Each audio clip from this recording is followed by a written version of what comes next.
breve revisão do tema 1 e tema 2, mas o objetivo hoje é falar do tema 3. O tema 1 é Enesidemo, né? Enesidemo foi um filósofo do período da virada da era cristã, mais ou menos 80 a.C., que ele nasceu, e ele teve uma sacada espetacular que causou muito barulho na Idade Moderna e praticamente provocou o idealismo alemão. O Enesidemo ele comparava, pela diferença, por exemplo, você olha para o olho do gato, o olho do tigre, e o olho do boi, o olho do humano, são olhos diferentes, então eles devem ver diferente, né? Os próprios seres humanos, entre eles, devem ter perspectivas diferentes. Ele, por exemplo, ele apertava o globo ocular e via que a imagem se deformava e falava assim, olha, tá vendo? Nosso olho participa do processo. E ele observava também essas diferenças culturais, né? Por exemplo, a gente tem diferenças no mundo quando você olha para o horizonte geográfico do mundo, né? Tem muitas diferenças de crenças, né? De valores e de essa coisa de uma espécie de relativismo cultural, né? Então ele usava tudo isso para suspender o julgamento, né? Os céticos eles suspendiam o julgamento e criticavam todos os dogmáticos que falavam que existiam verdades externas ao homem, verdades da natureza. Eles eram céticos em relação a tudo e suspendiam o julgamento. Mas se a gente for levar a sério essa observação, que eu acho que as premissas são muito relevantes, embora a conclusão não seja, é que a gente não é capaz de perceber o mundo como ele é, né? E a gente já discutiu isso no tema 1, né? Que o nosso olho ele participa do processo de formação da imagem, né? E a imagem, a gente só toma consciência da imagem quando ela alcança quando aquele sinal, né, um sinal eletromagnético, né, alcança, um sinal químico e eletromagnético que alcança a região posterior do cérebro, né, a região occipital. Então, a pessoa pode ter uma lesão no olho e ficar cega, mas ela pode ter uma lesão na região occipital e enxergar, mas não ter consciência do que ela está enxergando, porque a consciência precisa da participação do córtex cerebral, né? E a gente já tinha falado também no tema 1 em relação ao espectro de luz visível, e aqui nós estamos mostrando o espectro de luz sonora, né? Aqui, por exemplo, o campo auditivo humano, ele é muito mais estreito do que as ondas sonoras que estão por aí na natureza, né? Por exemplo, aqui gatos e cães, eles ouvem sons mais altos, com frequência mais alta do que a gente, né? Os golfinhos mais ainda. Os elefantes ouvem sons de frequência mais baixa do que a gente consegue ouvir. Então, tem muitas ondas eletromagnéticas na natureza, infravermelho, ultravioleta, e muitos sons acima e abaixo daquela faixa sonora que a gente pode ouvir. Então, o mundo ele pode ser muito diferente do que a gente consegue perceber. A gente tem uma escala de percepção de tato também, né? Nós estamos numa determinada escala que a gente considera algumas coisas lisas, outras como rugosas, né? Quando a gente passa os dedos uns sobre os outros, os dedos que estão tocando o outro está tocando a si mesmo, né? Então, assim, o próprio tato ele tem uma certa reflexividade e um limite de escala, né? Para a gente conseguir perceber. Da mesma maneira que o som, da mesma maneira que a percepção de cores, né? Então, a nossa sensibilidade é um múltiplo da experiência, e essa explicação aqui já foi apresentada no tema 2. A partir desse múltiplo da experiência, né, de estímulos sensitivos, perceptivos que a gente tem, a gente faz uma síntese kantiana e gera uma imagem que é chamada pelo Russell de intuição. É alguma coisa que a gente forma que é pré-conceitual, que é pré-predicativo, e então precede a linguagem, né? E a gente acopla essa intuição a um conceito que vem da linguagem, né? E o Russell chama de unidade fenomenológica esse somatório, porque a intuição ela é formada com coisas que a gente percebe, mas ela é formada também com coisas que a gente lembra, que estão na memória, né? Eu já expliquei isso, por exemplo, na outra aula, que eu estou vendo aqui agora só a frente do computador, mas na minha memória está o dorso do computador também. Então eu faço na minha cabeça uma intuição de um computador inteiro, né? E acoplo essa intuição, essa imagem, essa representação do computador inteiro ao conceito, à palavra computador, né? Então tem dois processos aí que estão nessas setinhas vermelha e azul. Um processo é a síntese e o outro processo é a conceituação, a aplicação da linguagem para aquele objeto que foi sintetizado, né, pela síntese. E então a gente percebe o mundo a partir dos nossos sensores e a gente liga essa percepção a aquilo que a gente aprende pela linguagem, né? A gente aprende a nossa linguagem nativa, né? Ou no nosso caso o português. A gente aprende matemática, que é uma linguagem. A gente aprende lógica. A gente aprende lógica formal. A gente aprende uma série de representações, né?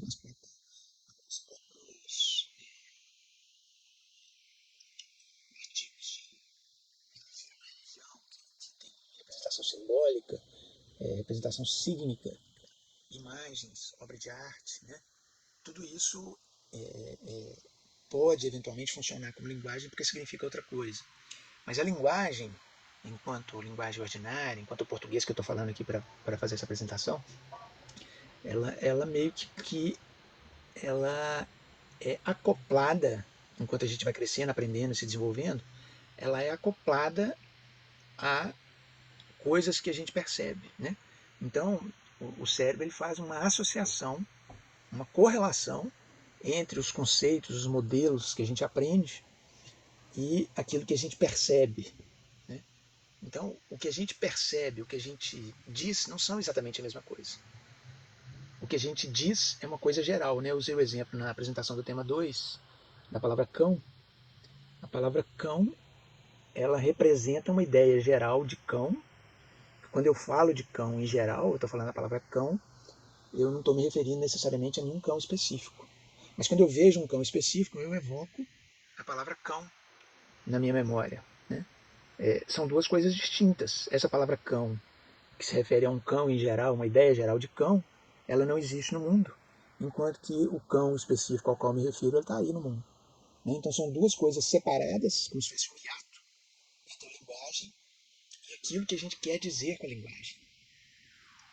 Porque quando a gente começa a usar a linguagem desconectada de alguma situação, algum contexto específico, a gente começa a criar estruturas imaginárias, coisas abstratas, que não necessariamente vão ter correlação com o mundo depois.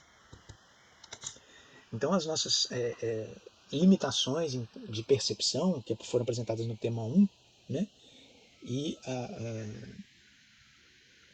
a discussão sobre esse processo no tema 2, e hoje nós vamos falar da linguagem,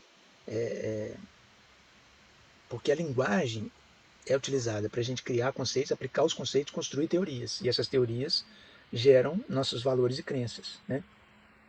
Teorias religiosas, teorias científicas, coisas que a gente repete do senso comum, formam esse mundo da linguagem, né? E todas as nossas teorias elas são circulares, porque elas dependem de definições, que dependem de definições, que dependem de definições. Né? Quando você usa a palavra com sentido, a coisa só vai fazer sentido se alguém usar a mesma teoria com o mesmo sentido daquela palavra. Então a coisa é meio circular, porque ela depende de um sentido dado. Né? Enquanto que a vivência ela não é circular, a vivência ela é unidirecional. Né? A gente tem uma percepção, a gente acopla essa percepção a algo da nossa memória e da nossa imaginação e acopla isso a um conceito. Então, quando nós falamos de algo, qual é o objeto a que nossa fala se refere? Trata-se de um objeto que está em nossa mente, construído por uma mistura de percepção, memória e linguagem. E um grande problema da filosofia é essa confusão que há entre o uso geral da linguagem para discutir problemas abstratos e o uso prático da linguagem para se referir a contextos específicos e reais e contingentes. Né? A linguagem é geral e a situação é contingente. E aí cria-se uma espécie de ato entre a situação e a linguagem. Então, eu também já falei disso aqui no tema 2, né? Que a nossa consciência, a cada momento, essa barrinha vermelha aí, ela está percebendo um fluxo de fenômenos internos e de fenômenos externos. Isso já foi explicado no tema 2. Eu vou colocar o link aqui em cima. A nossa consciência ela percebe a cada momento aquilo que está em fluxo o tempo todo, em fluxo constante. Eu terminei de falar essa frase, o tempo já passou. Então, o projeto é fazer essa desconexão entre o mundo percebido e o mundo da linguagem com algumas finalidades. E o livro que descreve isso melhor, descreve de uma forma cognitiva, mas usa também recursos de meditação, do budismo, recursos de religião ortodoxa, essa coisa de ficar repetindo uma oração, ou, por exemplo, na Índia, né, poderia ser repetindo um mantra. E, no caso, né, a Nathalie Deprat é uma estudiosa de Husserl, ela faz redução fenomenológica. E aí esses três autores, né, que é uma filósofa, um cientista e um psicólogo, que conseguem fazer uma união dessas teorias filosófica, científica e psicológica para justificar a nossa necessidade humana de fazer esses episódios de redução fenomenológica, que é tentar ficar livre das nossas teorias, dos nossos pressupostos, das nossas crenças, dos nossos valores, colocar o mundo entre parênteses, que essa era a proposta do Husserl, para a gente fazer a redução fenomenológica. Isso é uma coisa muito difícil de ser feita, mas é um passo importante que tem dois objetivos. Um objetivo é esse momento de descanso, porque a gente vai saturando, né? Eu acabei de ler um livro agora de história da psicologia. Vocês não imaginam o tanto de teoria psicológica em conflito que existem, né? E existem psicólogos que aplicam essas teorias em conflito, cada um aplica uma. E o mesmo vale para a filosofia, né? Na filosofia a gente vê um monte de teorias filosóficas, né? Como a gente vê no mundo também, um monte de religiões diferentes, religiões com Deus, religião sem Deus, né? O budismo, por exemplo, não tem Deus, ou, tem milhões de seguidores. Então, todas essas teorias e crenças religiosas, filosóficas, psicológicas e algumas científicas, elas entram em contradição umas com as outras. Se elas entram em contradição umas com as outras, alguma delas deve estar errada, né? Então, a gente precisa desse procedimento, que são as premissas lá dos céticos, lá do Enesidemo, de onde eu comecei, e a redução fenomenológica, que é colocar o mundo entre parênteses e fazer essa suspensão de pressupostos. A gente precisa disso porque a gente precisa de ficar livre dessas teorias, porque a gente fica saturado delas, a gente precisa de um momento de silêncio. Então, é por isso que a meditação é interessante, um momento de silêncio, de descanso, de relaxamento. Não é que a gente vai viver suspendendo a nossa opinião sobre o mundo e nem vai viver no relativismo ou no niilismo, mas a gente precisa de ter esse momento, que seja 15 minutos por dia, 2 vezes por dia, meia hora por dia, de silêncio, descanso, relaxamento, uma espécie de apagamento dessa falação na cabeça da gente, para a gente poder se preparar, obter energia, tentar enxergar as coisas por um outro ponto de vista, descansar um pouco, para gente intervir no mundo e seguir a vida, né? Não é que a gente vai viver isolado do mundo. E, além disso, a importância desse procedimento é que se tem tantas teorias diferentes, religiosas, científicas, filosóficas, em todos os sentidos, e então quer dizer que alguma delas pode estar errada, então quer dizer que a nossa própria teoria, a nossa própria crença, seja ela científica, religiosa, seja uma crença de senso comum, seja uma coisa que a gente vive repetindo a vida inteira, porque a gente acostumou a repetir, porque a gente aprendeu a repetir com hábitos da família, com hábitos de amigos, com hábitos de pessoas que a gente convive, a gente precisa de fazer uma espécie de revisão crítica de crenças e valores. Imagine, por exemplo, que você está sofrendo por algo que tem a ver com um fato do mundo, um evento do mundo, alguma coisa de relacionamento, alguma coisa de problema de trabalho, problema científico, problema religioso, ou problema de uma vivência do cotidiano que você tem. E aí você fala assim, não, mas o problema do meu sofrimento em relação a essa vivência é por causa dessa coisa que está no mundo, ou é por causa daquelas camadas de significado, de sentido que eu coloco sobre essa coisa, com os meus valores e crenças, com as minhas memórias, que me causam sofrimento. Aí é que está o X da questão. Aí é que a gente precisa de fazer essa separação entre a linguagem, a cultura, os valores e as crenças e os eventos do mundo.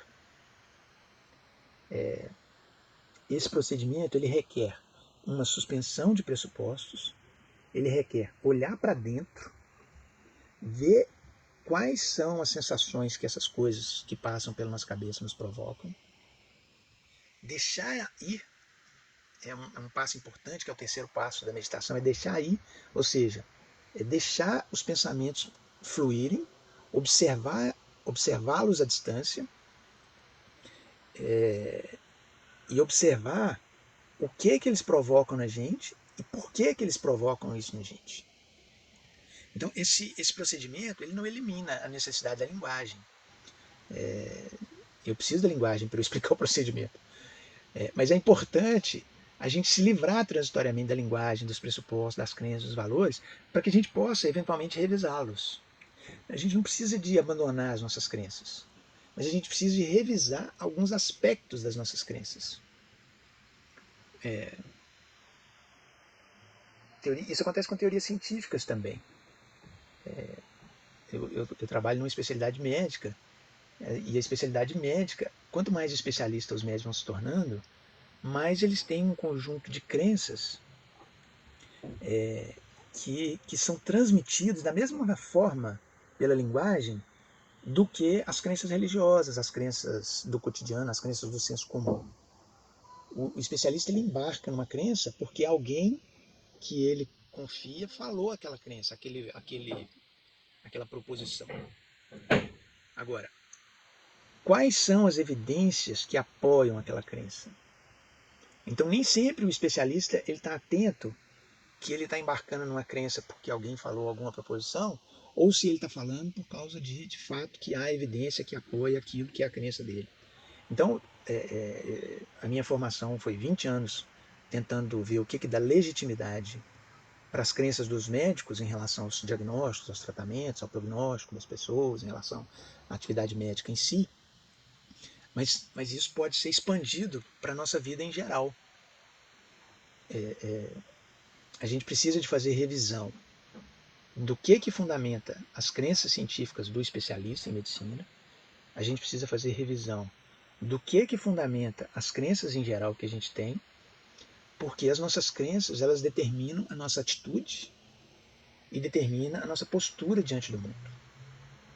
E é muito comum, a gente passa muito mais tempo repetindo o comportamento do que pensando criticamente para adotar uma nova conduta. A gente age muito mais por hábito, por repetir aquilo que a gente aprendeu, do que por refletir criticamente para ver se algum hábito precisa ser modificado, alguma crença, algum valor precisa ser modificado, com base nessa revisão crítica, que é muito própria, que só cada um pode fazer. Eu acho que isso pode ajudar, por exemplo, a despolarizar esse país. Porque não é possível que nós, vivendo no mesmo país, no mesmo ambiente, sofrendo os mesmos processos, nós temos perspectivas tão distintas sobre as coisas. Não pode ser tão distinto assim, porque a gente tem muito mais experiências em comum para a gente ter tanta ideia divergente. É o mesmo que acontece, por exemplo, na história da psicologia. Existem 1000 teorias contraditórias entre si. Na história da filosofia, existem 1000 teorias contraditórias entre si. Então, quem está errado são as teorias, não são as vivências que a gente tem. As vivências que a gente tem, nós brasileiros hoje, elas são parecidas. Como que a gente pode estar tão dividido assim?